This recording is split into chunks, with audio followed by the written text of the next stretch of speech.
So there's always something going on with Shang-Chi in the news. Today is no different. Kevin Feige talks Shang-Chi representation and experiment comet controversy.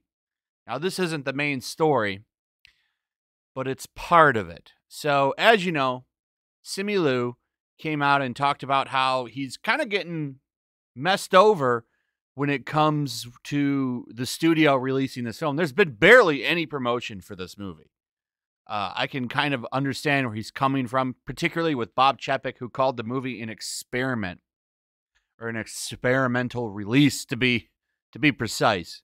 I kind of see where he's coming from with that frustration, but he keeps going off into like crazy directions, particularly when he talks about how this movie's finally giving people representation with Asian culture, and that's just not true. And I'm going to show you why that is in a second. But this reminds me a lot of when Black Panther came out. Do you remember when Black Panther came out? A lot of the media acted like that was the first time there was ever... In fact, some of them straight up were saying it was the first time there was ever a black superhero in the movies, which was not true. Hell, did you ever see Blade? Now, Blade and Blade 2 are great movies.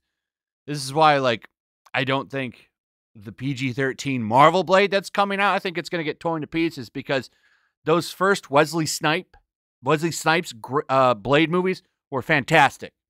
Third one sucks, but the first two are awesome, despite having some bad CGI. But there was some other movies, particularly Steel, which isn't a very good movie. Meteor Man, not a very good movie. Blank Man, I actually like that Blank Man movie. It's an old movie, not the greatest movie, but it's got like a charm to it. But yeah, you know, Black Panther was the first time ever. Okay. And then Captain Marvel came out. They acted like that was the first female superhero when Wonder Woman had came out like a year earlier. But yeah, that's the first female superhero comic book movie. Sure. And now they're kind of doing this again with Shang-Chi. Now, while it's true that Shang-Chi is the first Marvel superhero character, and I think probably even DC for film, it's definitely not the first Asian superhero. That's for damn sure. I mean, Jet Li literally has a movie called Hero, which is, and he's not a superhero, but I would say a lot of the characters he plays in a lot of these movies are heroes. Hero's a great movie, by the way. Fantastic movie. Make sure you watch the director's cut, though. It's like 3 hours long, but it's such a good movie. Such a good movie. Now, the problem that I have here, and this is getting tore up, this is from Discussing Film, it means that kids growing up today will have what I didn't, which are characters that are aspirational, that also reflect their lived experience. Is this true? Yes, it's true. This man has no dick.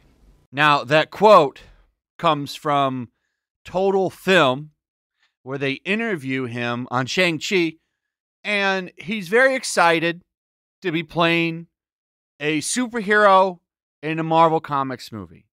And I don't think there's anything wrong with that, considering the hype. I mean, Marvel movies have been a cultural phenomenon for the past decade. And to be a part of that, I'm sure, is a great honor. And I'm not taking that away and downplaying that.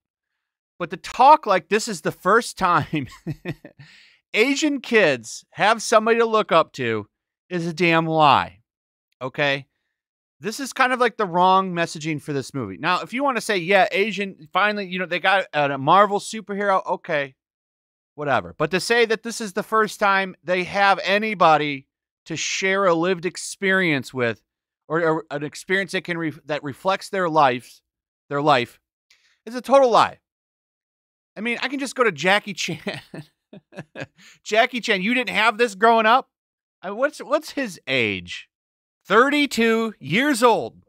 So you know damn well you were watching Jackie Chan movies, Jet Li movies, Bruce Lee movies, Come on now. I mean, what? I mean, we could go to the 1990s and 80s, okay? All these movies, right? Police Story, 1 through however many there were. There were like 5 of them, 4 of them. I've watched at least 3 of them. Okay, they were bringing all kinds of movies that Jackie Chan was a part of over to the West after Rumble in the Bronx, particularly. That one comes to mind because that movie was a huge hit. It was in 1995. Rumble in the Bronx made Jackie Chan a mainstream celebrity in America. In 2000, Chan produced the animated series Jackie Chan Adventures, which ran until 2005, starring a fictionalized version of himself voiced by James C., with Chan himself appearing in live action in the opening theme and in the Hey Jackie segments at the end of each episode. There were so many Jackie Chan movies that came over here after Rumble in the Bronx. And they were coming over before that. And it was really neat because he would dub himself, which like worked actually much better. It didn't sound off. Rumble in the Bronx, man. I've watched that movie like 200 times. That was one of my favorites as a kid. So don't act like, what are you talking about? You didn't have this growing up? I mean, there's a plethora of movies here that Jackie Chan was bringing. He was a big name, too. A big name. You're going to act like this man didn't exist? It's this downplaying of what came before that really irritates me. That happens a lot, particularly with these Marvel movies. By the way, reviewers are saying that this movie is so memorable and awesome. It was touching. Man, these people are all bought and paid for. Do you ever see bad reactions to Marvel movies? Do you? I barely see any from the mainstream ever. This is why YouTube reviewers are so big, because they usually don't lie. I still don't trust early access reviews at all. If I see any early access reviews, even from YouTubers, I skip them completely because they're always pumped and excited. Sometimes I even see the soy face in the pictures. Nah, I don't trust your review. I'm sorry. I only watch reviews when they come out because then I can kind of trust what they're saying. But yeah, to act like you didn't watch Rush Hour? Sure, Simu Liu. Sure. You didn't watch Mr. Nice Guy? That was in theaters. Rumble in the Bronx, The Drunken Master, Twin Dragons. Like, I can name a whole list of movies here that I remember going to the theaters and seeing. But sure, Asian kids didn't have this growing up. They didn't have Bruce Lee movies. Yeah, nobody watched Enter the Dragon. What am I talking about? Jet Li. Nobody watched any of these movies. Oh, Fearless. That's, okay, not Hero. Fearless is the movie I'm thinking of. Okay, at the beginning of the video, I talked about that Hero movie. That's a good movie. But Fearless is a fantastic movie. You've got to watch it. You've got to watch it in the director's cut version, though. That movie that's one of my favorite movies, actually. You should definitely check it out. But yeah, great stuff here by some really fantastic martial artist actors. And it really does kind of irritate me when people like them get forgotten because we want to act like this shit has never happened before. Come on, man. I mean, I get it. You're excited. You definitely have some thin skin, though. Dude, like, bent the knee so fast when that Nicki Minaj clan came after him. Oh, he bent the knee so fast. But, you know, he's quick. He's even replied to one of my videos before, all irritated. I let it go, and I didn't make a video on it. Dude's got some thin skin. I generally don't have a problem with this movie, and I hope it's good and entertaining. I'm not so sure, though, because Marvel stuff in general has just been shit lately. But I'll give it a fair shake. But man, don't act like this is the first time you've ever seen something because you're in it, dude. People have come before you. I didn't even name everybody. Sonny Chiba passed away today. Okay. That was he was a huge star.